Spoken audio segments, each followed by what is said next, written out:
result of the pandemic, the employee demand for hybrid workplace models, along with a limited talent pool, has put pressure on HR organizations that are working to build an aligned, engaged, and agile workforce. So what are the best ways to find, onboard, and assimilate new employees in this environment? How do we ensure ethical AI standards in AI tools and other technologies in the hiring processes? During this event, we'll hear from HR executives about the changes they're making to attract new and engage existing talent.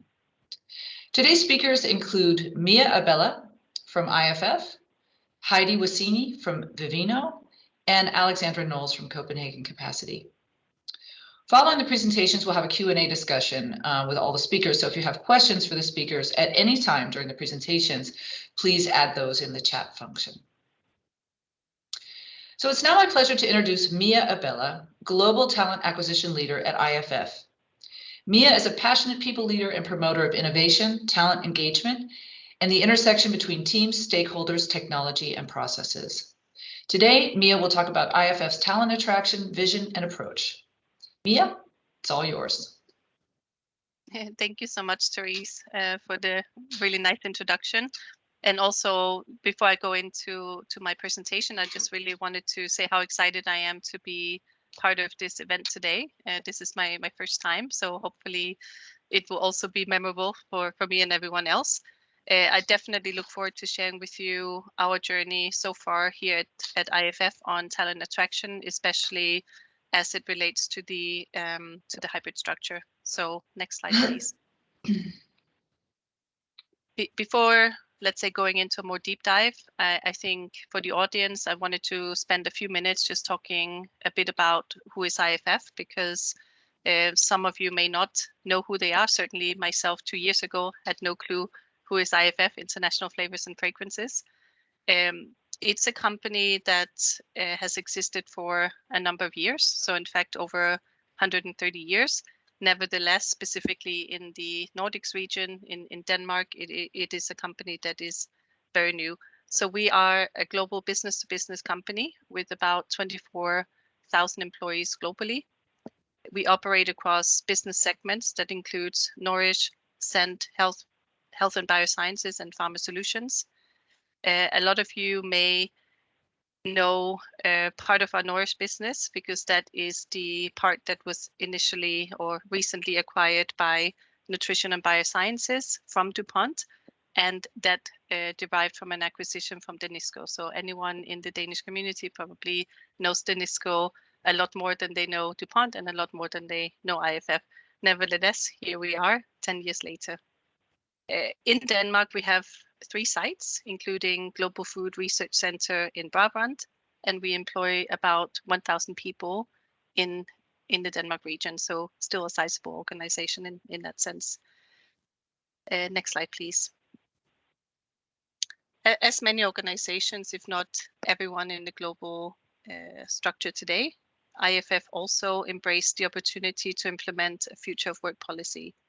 So in April this year, we introduced our new hybrid model, which is an enterprise-wide initiative that aims to provide employees with remote work options. So the model helps us reduce certainly our global footprint and also accelerate our contribution towards our sustainability goals.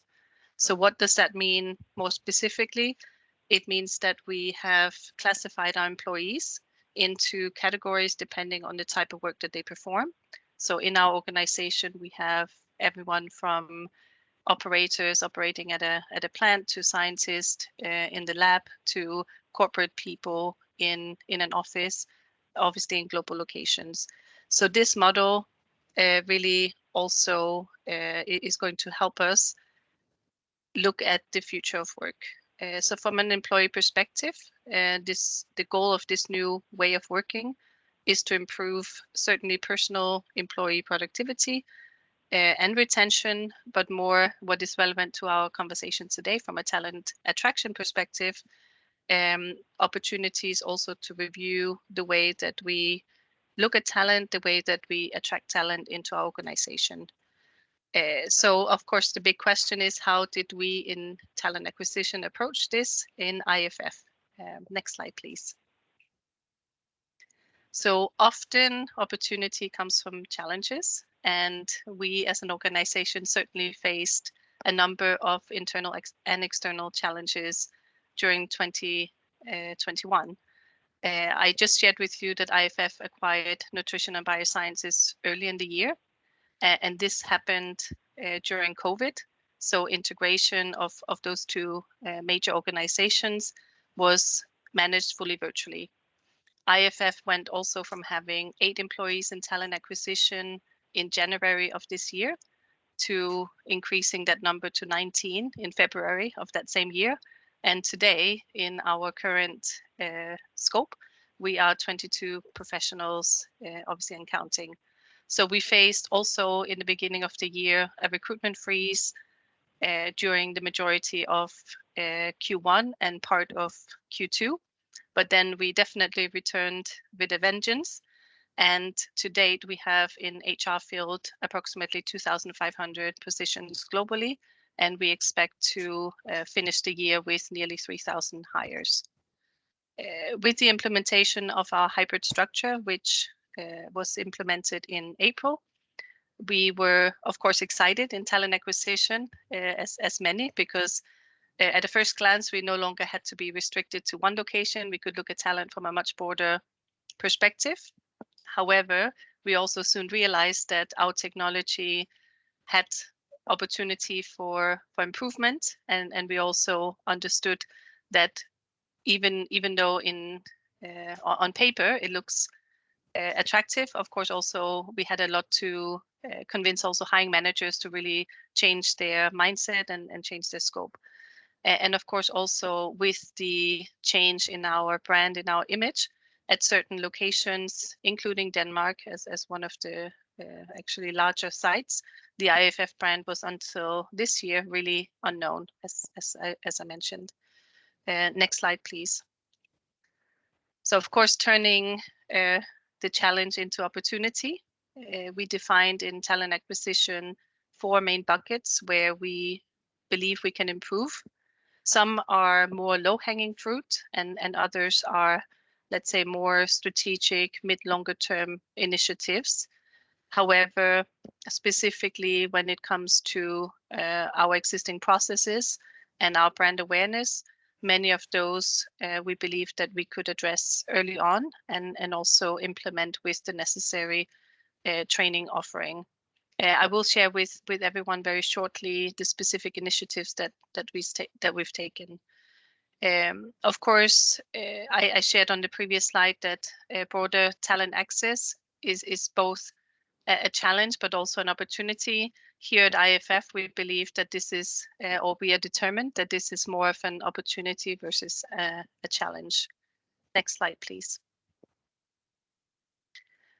So what are some of the initiatives that we took here at IFF? And I would like to share with you some of them, although of course there are many more. So in the absence of enterprise-wide EVP, so this is again something that is being established within the organization, we had to think creatively. So we partnered in talent acquisition and across HR leaders. We partnered with corporate communications to create a broader brand awareness, especially in locations where IFF was a less known brand. So this essentially allowed us to tap into talent that we normally would not have been able to attract.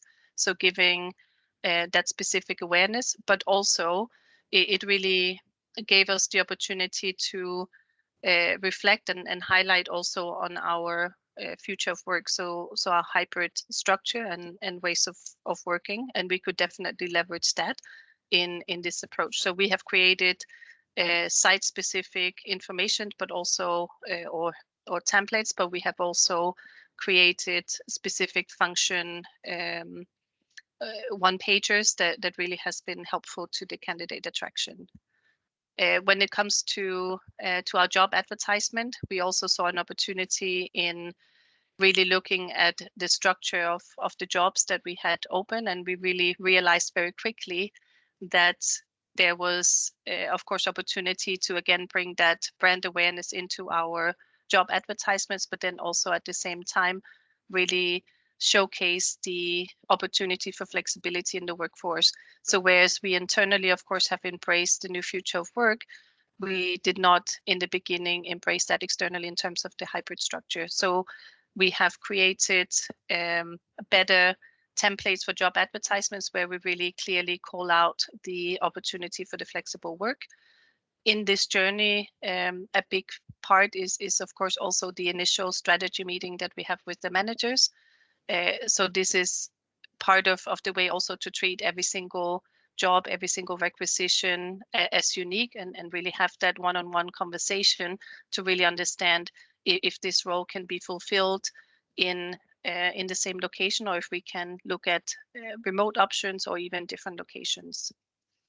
So what we realized is certainly when it comes to broadening our opportunity to attract candidates more broadly, that doesn't always mean that you're attracting the right talent, because despite being able to work remotely, despite being able to work in a more flexible environment that we've all been used to and in a way forced to in the last couple of years, it doesn't always mean that this is really a preference for candidates as well. So what we have been trialing in our European region is a mini sourcing hub. So it's something that in previous organizations I have worked with, but in IFF this is a new methodology.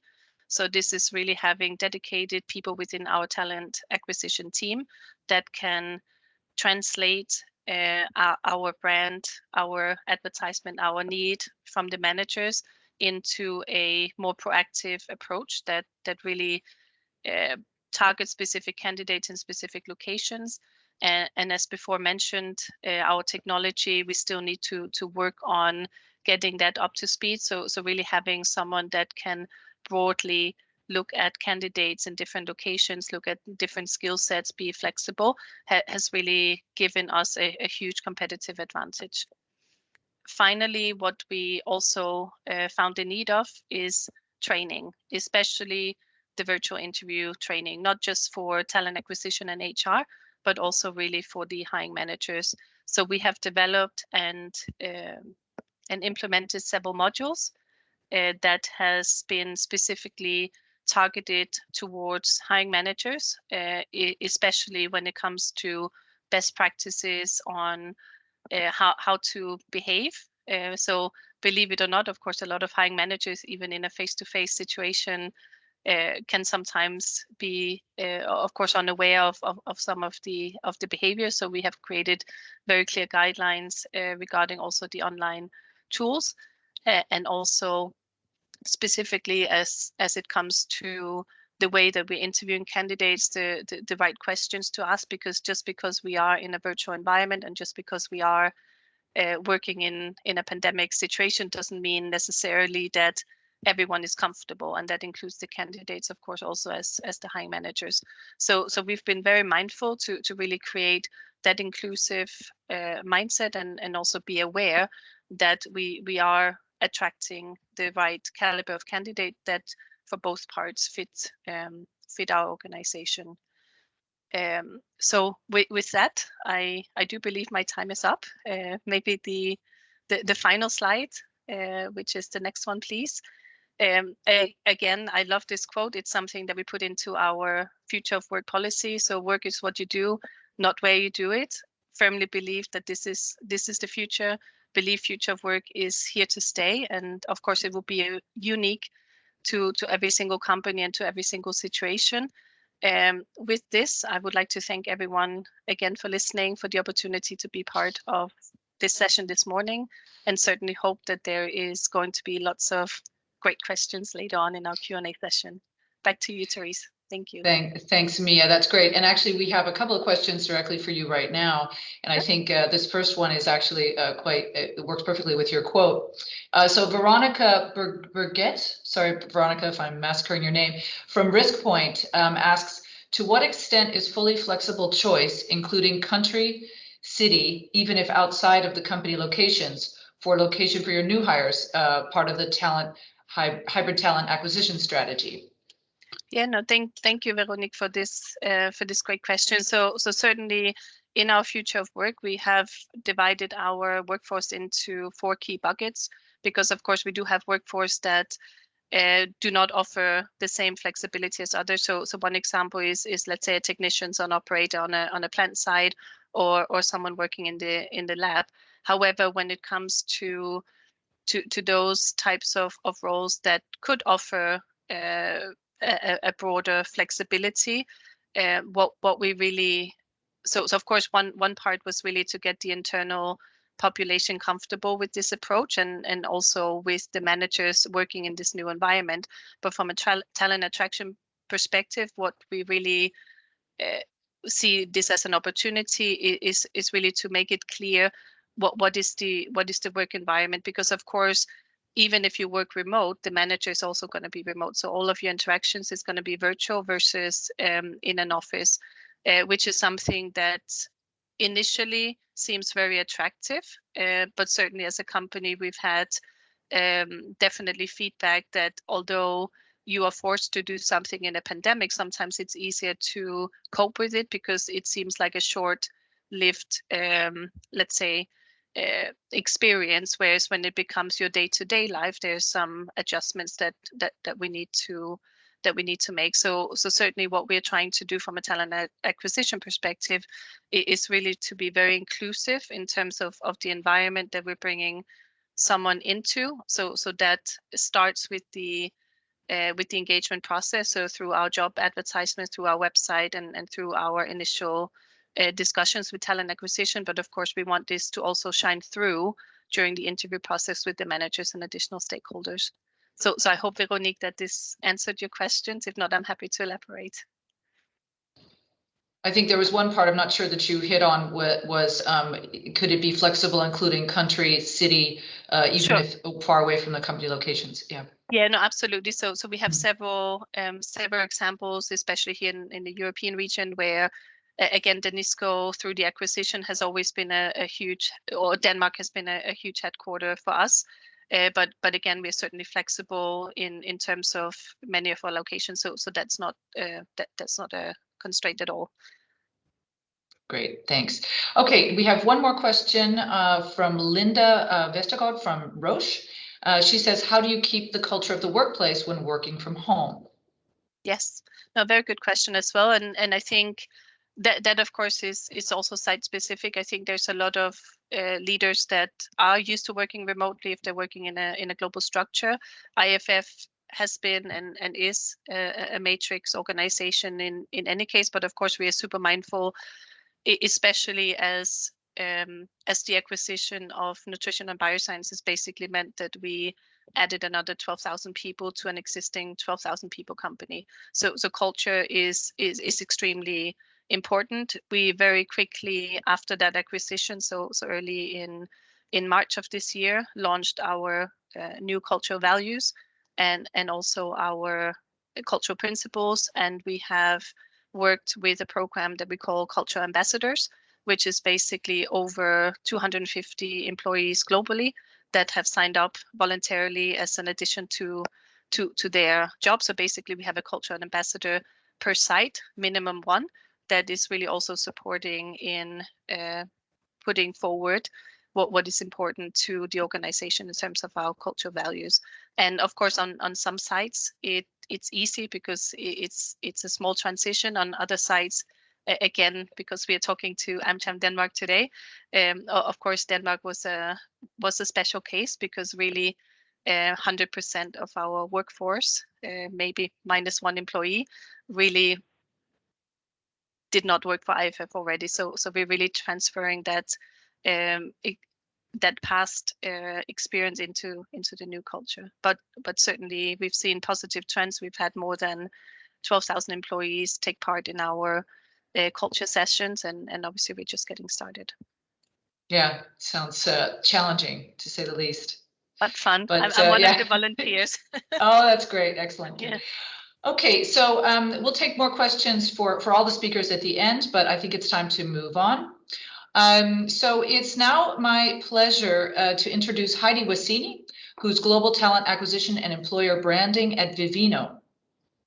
Heidi's been working in HR for many years with international companies such as Pandora, Tailor, Ramble, and more. Heidi is an evangelist on how to transform the talent acquisition space and innovate the candidate experience. Please welcome Heidi Wasini. Heidi? Thank you so much, Therese. And also, as Mia was saying, I'm sorry, I got a little bit with my voice. As Mia was saying, I really appreciate being here today, and thank you for inviting me. Can you put the first slide on? Thank you. And the next one. That one's not so interesting. There. So beside being a TA and EB evangelist, I'm also married. I have twin boys that are 4 years old. So life is fun. And I started working in Vivino about a year ago. For those of you who don't know Vivino, it's actually the world's largest online wine marketplace. It's the most downloaded wine app in the world. And it was started by Heine and Sykes because they were at the supermarket looking at wines and couldn't figure out what to do with it because there were not sommeliers. So they decided to democratize the way we enjoy wine and make it accessible to everybody. If we look at the market right now, because I think it's also apart from COVID and apart from everything else that's going on, we also have a very interesting market to operate in. The unemployment rate in the US and UK and DK is between 2.6 and 4.6%, which is unprecedented. We have the highest number of vacancies in the decade. That goes for both the UK and the Denmark. And I'm pretty sure actually also for the US. And I recently heard somebody say the war for talent is lost, the candidates won. Because we've been talking about the war for talent as long as I've been working with talent acquisition, which is about 15 years. And by no doubt, there's no reason to talk about it anymore because it is a candidates market. Next one, please. So we are not the big company yet that Mia was talking about with thousands and thousands of people. We were about 200 people at the beginning of the year, and we actually have ended up hiring more than 100 people, which is a 50% growth this year. And some of the things that we've had is really a strong DEI focus. That's something we started and we're continuing to figure out how we can work even more with. In addition to this, some of the challenges we're facing in the beginning of the year and throughout the year was growing the talent acquisition team from one, which was me who started in January. Before that, there was nobody with talent acquisition. We're 5 now, plus some student helpers. We grew the people and culture team from 3 people to 17 people. And we went from hiring about 0 to 4 people a month to actually onboarding 15 to 25 people a month. And this is still an immature organization where people are getting promoted, they're new managers, they haven't had managerial experience before, maybe they haven't even hired before. So in trying to figure out how we can hire this many people and onboard them with a organization that's never really tried that before and who has a training of side-by-side learning is really, really interesting. And of course, COVID made it even more fun because we were in and out of the office, and then we could, and because we're also a global company, there were different restrictions and challenges in each office. Next slide, please. Just as Mia says, that actually opens up for opportunities. And I think one of the things about being a startup going to scale up is that there is such a short road from thinking to doing and to executing. So it's like a playground, really. And one of the things that we knew from early on is if we want to attract the right candidates, if we want them to go through the process, one of the things is that it has to be easy to apply. Candidates will not spend hours on applying. They want to do it easy.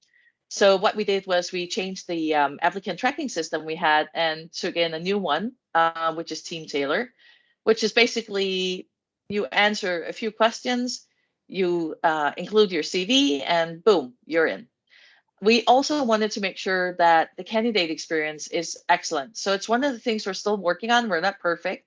I don't think anybody is, but it's really a high focus area for us.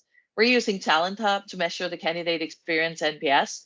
And one of the things is that it actually gives you an opportunity to measure each point.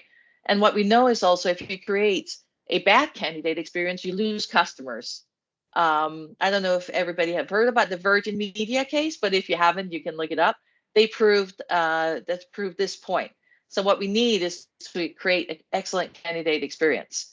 And then we need to figure out, how do we do this in the hybrid world? So one of the things we're looking into is Tengai, which is a way to work with competency-based interviewing online. It's a robot. It's the world's first interviewing robot. We're looking into how can we pipeline candidates and try to attract them to us, because we're known in Denmark, but outside Denmark, when we don't necessarily have the same brand. People don't know us yet, and other kinds of technologies. We also look very much into how can we remove bias in the process. So we took away the cover letter, which for some countries is like, but for Denmark, that is actually a huge thing. And what we do instead is we just ask 3 to 5 skill-based questions. You can answer it on your phone, and again, you're on. We also have the possibility for blind recruitment, which means we can take away name. We can take, because that's the only thing we're basically asking the candidate for. But we can take away the name. We can take it away the country. All these things that would make the initial bias kick in. And then we work with case-based recruitment in some instances. For example, in the flow, we work with, when I was hiring for my team. So basically, I asked them to solve a case. And when I picked the 5 candidates for interview, I had no idea who they were. I only knew a number. And 4 of the candidates I took for that interview, I would never have picked if I had seen their CV. And one of them is the person I ended up hiring. So this is really also challenging myself and walking the talk. And then one of the things that is so important when you're growing, and I know Mia was talking into this as well, how do we ensure the right match? We really want to make sure that when you come in, that this is something that grows in the right direction, because you've seen too many companies getting killed by bringing in too many people or not thinking about the culture when you grow or when you align together. So one of the things that we talk about is cultural enrichment, because if you talk about alignment and fit, you keep talking about how you need to fit into our culture, how you need to align with our culture. But that's not what we want. We want to keep the core of what makes us great, and we want to grow that. To me, that is diversity and inclusion. And one of the ways we try to do this is through Platypus Connect. So Platypus is a way to put data on your culture. We're already using that internally to try to figure out what our culture is. And the next step is Platypus Connect, which is like Tinder for candidates. So you fill in your cultural imprint, and then you're exposed to job ads from companies that match your cultural imprint, which basically means like, this is who I am. These are the ones I can swipe left and right. And then I can, in that way, make sure that the company sees that I'm interested. That was the recruiting part. Next slide, please. So obviously, when you found these people, you need to onboard them. And this world is just going from office to fully remote to hybrid to all kinds of things. And we're still trying to find our way and navigate in this. Apart from that, when we started this year, we basically had a zero automation.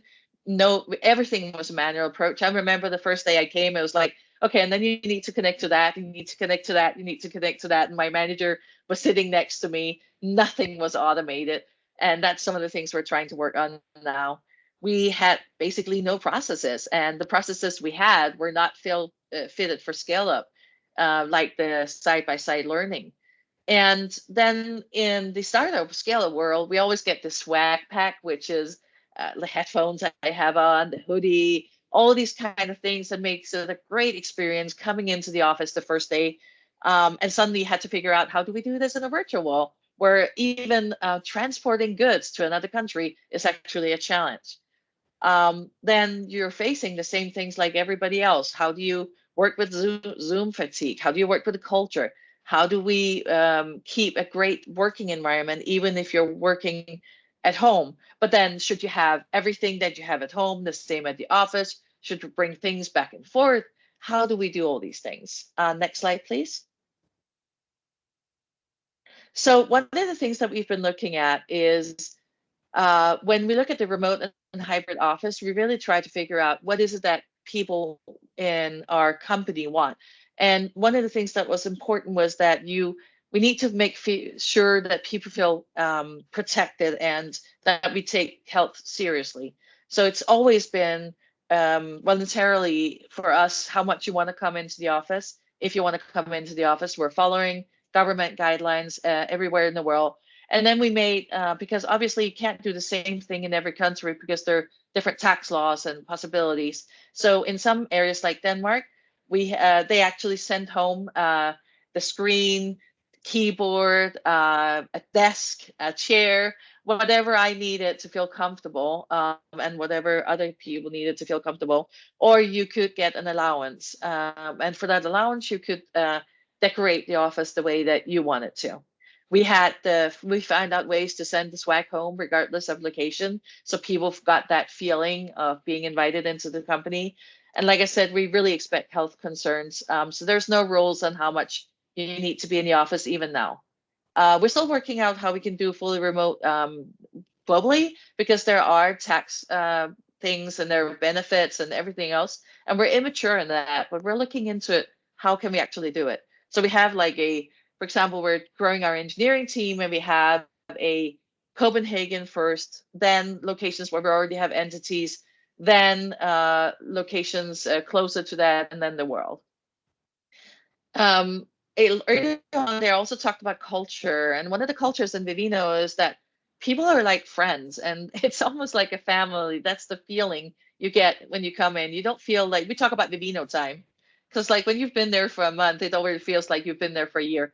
That's really how welcoming people are. So we have virtual coffee dates and a buddy system. We tried out something called Donut that kind of facilitates that in an automated way through Slack. We did desk yogi, which is a way to kind of get away from the chair and the desk and do a little bit of 5-minute, 3-minute training. And we did virtual events. For example, next week, also because I have a team in San Francisco, we're doing a virtual escape room. We have had drag bingo and different kinds of things, just to kind of have that socialization across everything else. And what we're still learning is, how do we work with culture? So how do we really use Platypus to the best? How do we work with work-life balance? What is work-life balance when you suddenly are in a remote hybrid world? So one of the things we also did was we actually allowed people to, because sometimes you have kids at home like me. So if I want to work later than 4 o'clock, I need to do something about that. So either I need to go to the office, I need to have them on my lap, or sometimes people with small babies at paternity leave or parental leave would need to go somewhere else. So we would rent like office space for them in hotels or whatever was needed. So we're still working on how can we help people create the best work life together with Vivino, and also to avoid fatigue. Next slide, please. Any questions? Excellent, Heidi. Thank you. We actually do have some questions in the chat, so I'll go ahead and throw those to you. So from E.T. Saval, this person asks, can you give an example of the skill-based question? So back to the attraction part. Yeah, absolutely. So skill-based questions for us is everything that you learn in school, something that you can learn in school, you learned in your workplace, whatever. So a skill-based question could be, how many years of experience do you have with this and that? Or it could be a situational judgment question. It could be, we have this situation, what would you do, A, B, Z? But all the questions could be kind of like valid. So it's about seeing the mindset and seeing the different things. It could be, for me, when I did the case, it was, what do you think the difference is between recruiting and talent acquisition? Because I wanted the talent acquisition mindset. Great. Perfect. Okay, from Veronique, we have another question. To what extent do you tailor testing/assessment types to role types? We very much think about that, because we need to think about almost every role that we need to come into is every start. I mean, this year for startup has been record breaking in Sweden, in UK, in Denmark. Series A, B, C, D has never gotten more money that they're getting. So we're up against insane market, combined with the people we want into our company are the people that everybody else want. So we have to have that balance between how do we assess to make sure it's the right match and that they have the right skills and personality versus speeding up the process, because if it takes too long, they're gone. If you snooze, you lose, kind of thing. And the third is what was the question again? I blanked. The question was, do you tailor your testing / assessment types to role types? Yes. And then obviously when they have different background, we need to figure out how can we adjust that. So right now we started out with assessing leadership because they have such an impact throughout their organization. And then for example, developers will have like coding tests. And for other parts of the organization, we didn't do assessment at all. But that's something we're looking into. For example, through Tengai, which is competency-based online screening, so that actually looks for talents that will that is in how do you say that predicts performance in the workplace. So we're still learning, trying to figure out the different types that we need to do. But we are very much aware of the different roles and what candidates would be willing to go through. Great, and honestly, just to hinge onto that, when we look at our process, everything needs to be candidate centric. So we look at the process, and if we look at a place in the process and that part does not give value to the candidate, we need to change it. Everything has to bring value to the candidate. Great. Let's move on. You know, I know you've got a lot of tools listed in your presentation, which we will be sharing afterwards. So I'm sure some people will be interested in looking into some of those. So from Cassie Wu from KPMG, we have, does your ATS offer the option to anonymize applications, or are you using a different system for that? Yes, it does give the opportunity to anonymize applications, so you can take away if you ask for gender or age or name, all these things you can blind from administrative side. It was one of the things that we made sure it could. Yeah. Yeah, that's actually super interesting. It seems like, why wouldn't you just always do that, right? Yeah, and it's interesting because when you start to do it, it's not, people are like, no, I need to know these things, and it's like, no, you don't. Exactly, right? Why do we need to know that? Okay, from Anne-Marie Abrahamson from Lundgren's law firm, is there any data available regarding the people preferring to work remotely, i.e. male, female, young, old, parents, blah, blah, blah? If no data is available, what is your experience? Yes, there is data available. One of the newest surveys I saw was for IT professionals in Denmark. It was a survey of about 2,500 IT professionals, and it said that about, I think it was 70% that prefer to work from home at least 1 to 2 days working from home. So there is data out there. It depends a little bit about location, but what we've always also done is we've just asked our own organization, what do you prefer? Because you can have all the data in the world, but maybe that's not your culture. Maybe that's not the way you want to do. Maybe you're not ready for it or mature enough. Yeah, sure. Good. And last question is from Susan Johns from Vectrus. Can you give an example of how you deal with Zoom fatigue at Vivino? Yes, I think one of the things is that we are working with a system for continuous feedback and performance management that's called 15.5. And one of the things is that you can put in different questions. And one of the things that we have is, for example, how is your workload? How are you feeling this week from 1 to 5? And then we have instructed the managers to follow up if you can see that the motivation is dropping, you can see that the workload is too high, these things. And then we have helped them with follow-up questions for that.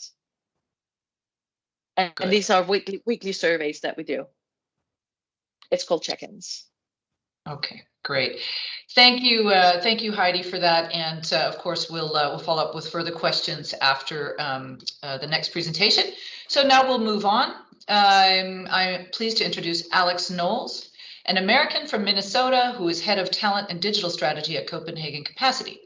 Alex has many years' experience in developing digital recruitment strategies using the newest technologies, and she's going to talk about the pros and cons of AI recruiting. Alex, welcome. Thank you, Therese, and thank you for having me as a guest here today. It's so great to be here this morning. I hope everybody has had a great Friday morning, and I'm sure you're all looking forward to your weekend coming up. I'm going to talk to you a bit today about the pros and cons of using artificial intelligence in recruitment processes. I would just like to start and say, of course, I'm only here for 10 minutes, so I will not be able to do the world's largest deep dive into what artificial intelligence is and all of the great things that it offers, but I hope I can at least give you a good surface understanding of what the research is saying. And from my own experience, Copenhagen Capacity are the pros and cons of using AI in recruitment.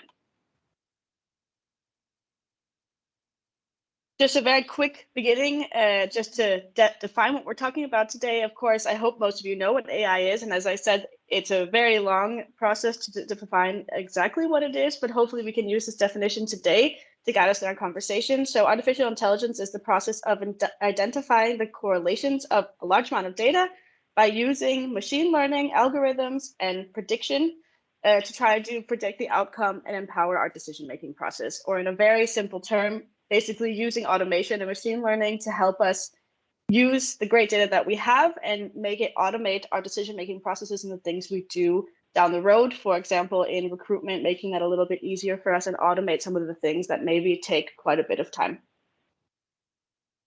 And I want to start by talking about why did actually artificial intelligence come in as a need for recruitment and where this kind of niche came from. And of course, I'm sure a lot of you already know this, that in the last 5 to 10 years, there's been a lot of pressure on HR people like yourselves and talent attraction teams to both hire more at a more extensive rate, but also for less money, and use more internal processes and instead of headhunters to actually do this type of recruitment.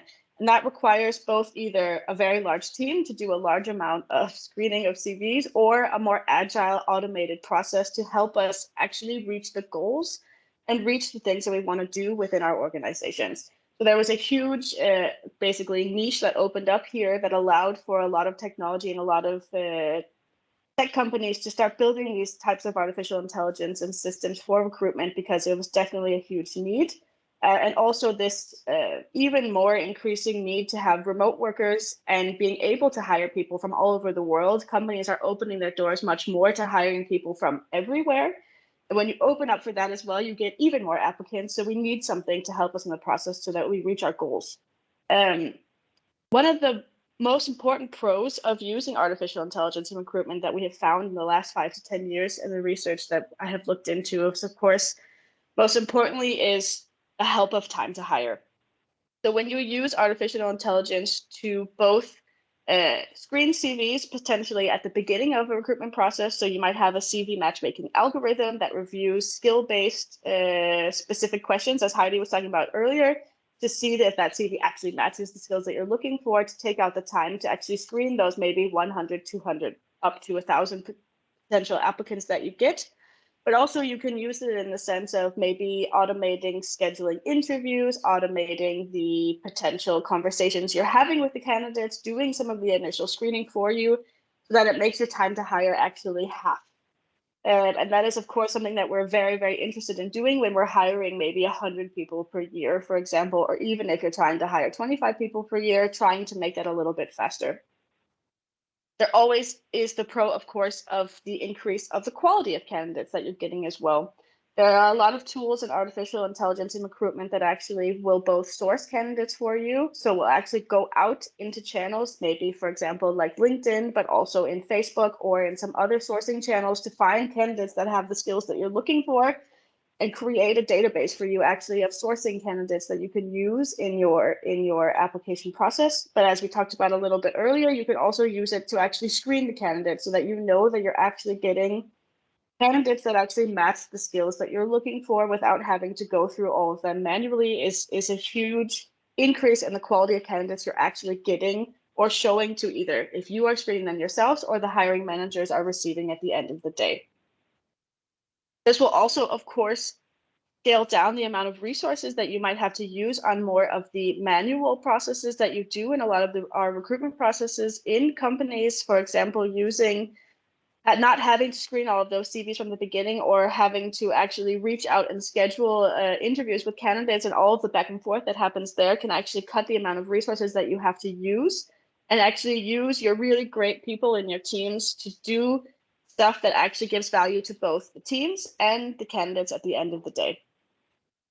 And there's also this very important aspect that Heidi also pointed out in her interview, and so did Mia, that the candidate experience is one of the most important things that we're doing today. It's no longer the companies that are really the most important. It's the candidates that are winning. There's no war on talent. As Heidi said, the candidates won. So the AI in recruitment actually makes the candidate experience much better if you use it in the right way. And I'll talk about that a little bit later. But of course, you can use it to also make sure that you're both looking at how you're treating your candidates, use artificial intelligence to gain data on how your actual candidate experience is going, but also improve based on that feedback and use it to make sure that they're getting the feedback they deserve and are looking for in that process.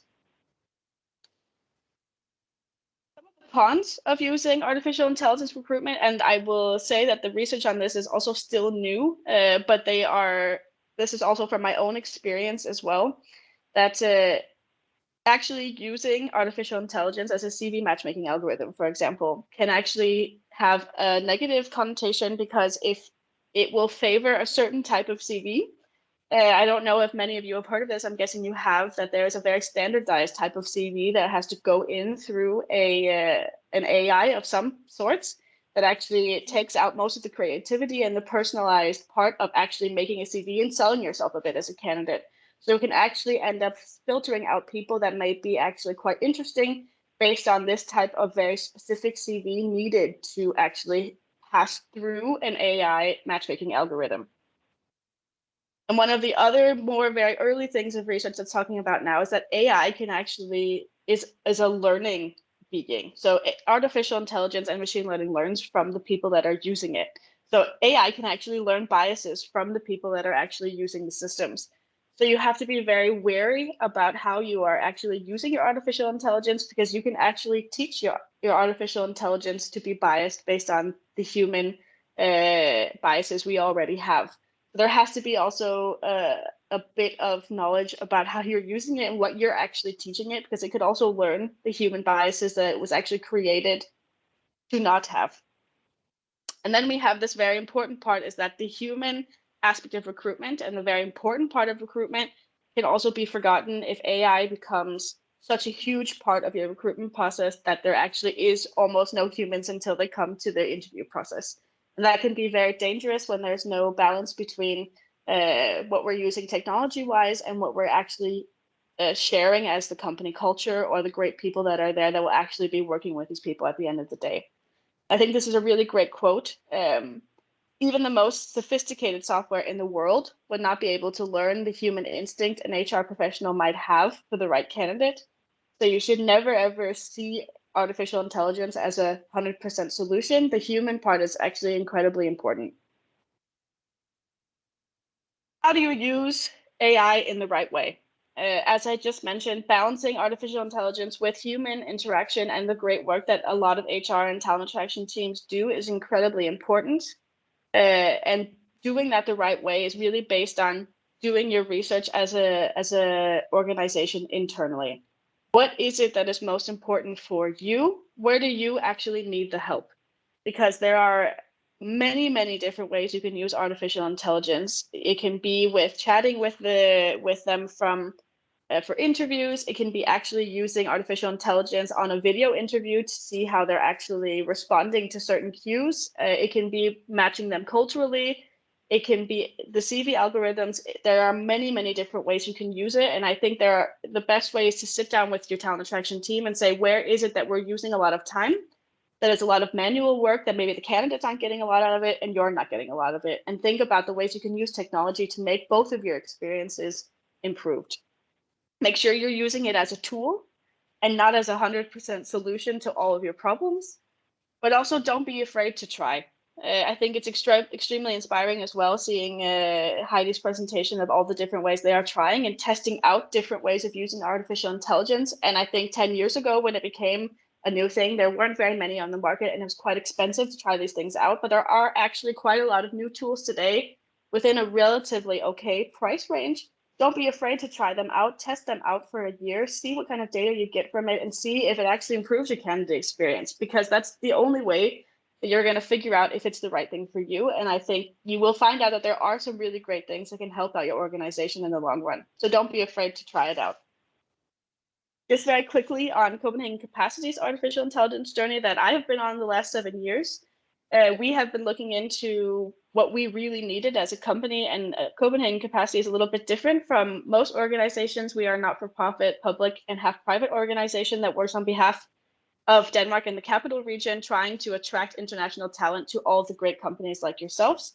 So we end up getting upwards of 5,000 to 7,000 candidates for some of our activities. And there's only me and my great colleague Shivangi as a recruitment team. So we need AI to help us be able to automate this. We were looking for both a CV analysis and a matchmaking algorithm. We were looking for how can we communicate with our candidates on a more automated level, and how can we also get better data from this. And we have tested out more than 4 different types of software. And today we are using a CV screening AI algorithm within our ATS called Skilled that does a skill-based question. It screens the job descriptions, it creates skill-based questions, and it also screens the candidate CV based on that. But we also use a human screening of this AI. So we check to make sure that that's actually doing what it's supposed to do, that we don't lose out on people that maybe had this really great CV that was blocked by that. We pilot test new things all the time, trying to see if this will make the candidate experience better. And at the moment, we're really utilizing our data that we have on our great talent database. We have about 50,000 people in our talent database. How can we use AI to actually communicate with them in a better way and learn from them and make sure that they have the great candidate experience we want them to have? That is our future focus, and we're very excited to do that. But thank you. Any questions from anybody? Thanks, Alex. That was great. And there are a few questions, so let me just run those by you. So first of all, how do you define quality of candidates? You use that term in your first slide. That's a great question. And I think that will definitely depend on both what type of position you are trying to hire for and what your company organization considers a quality candidate. Because of course, when you're looking at a candidate for example, a tech position, the quality of the candidate will both depend on their skills that they have, but also the personality type that you look for as a developer in that specific organization. And then when you're talking about a sales position, it could be a very different type of person that you're looking for. So qualified candidate can range quite a lot. I think it depends on you as a company and what you aspire to have for that specific role. So when I say that, I'm talking more about what you've basically decided in that job description and with a hiring manager, what is quality for you. Good, great. And one more question here. If all interviews are done virtually, can the HR professional use the human instinct as well as with personal meetings? What is your experience? That's a very good question. So at Copenhagen Capacity, actually, most of our video interviews are online because we are recruiting on behalf of all the companies. So we actually asked all the candidates to do online video interviews, and we don't speak to them actually one-to-one. And we have done a lot of data analysis on candidates, and they actually really enjoy it. It can't be the whole experience. I think there still is a very important part of having that one face-to-face interview if you can. So that they get to meet you, but in these days, climate, that hasn't necessarily been the opportunity for a lot of people due to COVID. So I think making sure that it's not just me that's going into a video interview with somebody. Maybe bring in some other people from your team, make it more interactive, and it can still be a really, really great human aspect to those video interviews. It's just making sure that you think about what your focus is for those. But we have a lot of people that actually really enjoy it, and it gives them an opportunity both to not write a cover letter, but actually show themselves in more of a video form, and show that maybe, for example, we have people from all over the world, show that they do speak English on a very high level and they can present themselves in a different way. So we really have seen great experiences with video interviews for sure. Excellent. All right. Thank you, Alex. So I think now we will use the remaining few minutes to do sort of an overall Q&A with our speakers. We can see we have one question here also from Henry from Lundgren's. One of you mentioned the struggle with taxation issues, Social Security, choice of law when working remotely cross-border. How do you handle this challenge in the practical recruitment? So that was me, and one of the things that we do is that we work with PEOs. I'm still learning what all that means, but basically we try to team up with a company that can pay salary, that can deal with the taxes, benefits, and all these things in the local country. And then we just try to learn and team up with companies that can help us. Okay, very good. All right, so we have from Karen Johansson from Danske Bank, we have, what is your best advice to support new employees to build their network in a hybrid work environment? Mia, do you have any thoughts about that? Yeah, no, absolutely. And thank you, Karen. This is a super important question. So I think what we're trying to do in our organization currently is really to try and branch out. So when someone joins a team, obviously it's very easy to get to know your immediate colleagues, but then we try to establish not necessarily a formal buddy system, but there's a lot of people in the organization that can support with onboarding. So you don't necessarily need to get every single detail of your organization through one person. So one of the things that we definitely think has helped is really to try, especially also what we do in our talent acquisition team today, is that we do the training across the global organization. So anyone in the team can teach you on the systems, anyone in the team can teach you something else, but obviously it doesn't have to be someone based in your region. So that's one best practice that has worked for us. Okay, great. I would love to, Therese, would you mind absolutely. if I just add on to that? I was going to ask you, yes. Sorry. No it really one of the things that's also been working for us is actually to appoint a virtual buddy. We have also had virtual Friday bars where people can kind of jump in and out. And then we also had the donut system, which actually did work in regards to meeting new people you would otherwise not be introduced to. And you can choose in the system, you can choose like, these people are the people I already know, and these are the people I want to get to know. So an automation of how you can actually interact is highly recommendable too. Okay, very good. Got another question here from Camilla Elkea. In terms of onboarding initiatives, when your new people join your company in the first couple of months, which experience initiatives are the most pivotal in your experience? And Camilla's also with Danske Bank. Mia, do you have any thoughts? Yes, of course. So I think onboarding is, well, one of the things that we've definitely recognized within the organization is a huge opportunity for improvement. So again, some of what I just touched on before, I think it's important that there is a structured plan in place, and also is not just within, let's say, the immediate people, because I think it is very uncomfortable for someone to join an organization and having to proactively identify and reach out to other people in the organization. So this is something that personally I've dealt with myself even before pandemic, even before, because again, working always in matrix environments. So I think it's something that is critical. I think also that what we tend to do in our organization is really have some neat checklists that can be shared with the individual. So first and foremost, the hiring manager reaching out to the candidate joining, making sure that they are comfortable with what is the expectations for the first days, but then also that we have already pre-arranged those specific key meetings up front. The manager has set expectations, but then also that there is a list available to the employee in terms of these are some of the learning and developments that you can look into. This is what we need you to register. This is the facilities. This is who you go to for help in XYZ place. So I think obviously it's a lot of admin that is required, but it's certainly something that giving someone an opportunity to really get on board quickly and feel comfortable goes a long way. And then of course the personal touch, even if it is virtual, have a coffee, make sure you set it up, make sure you balance the work and the social part, and yeah, try and understand the situation in each of the individual cases as you build a relationship. Excellent. Thank you, Mia. So Heidi, I know you've got something to probably say about that as well. I think we could go on. Anyway, so we're actually out of time.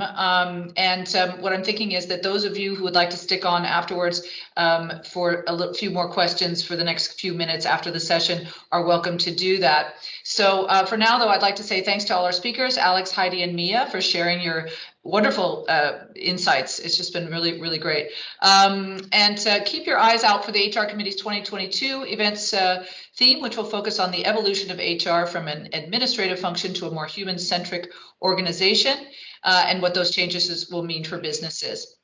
So thanks for joining us today, and have a wonderful holiday season. So speakers, if you'll stay on the line, and anybody who wants to continue the chat.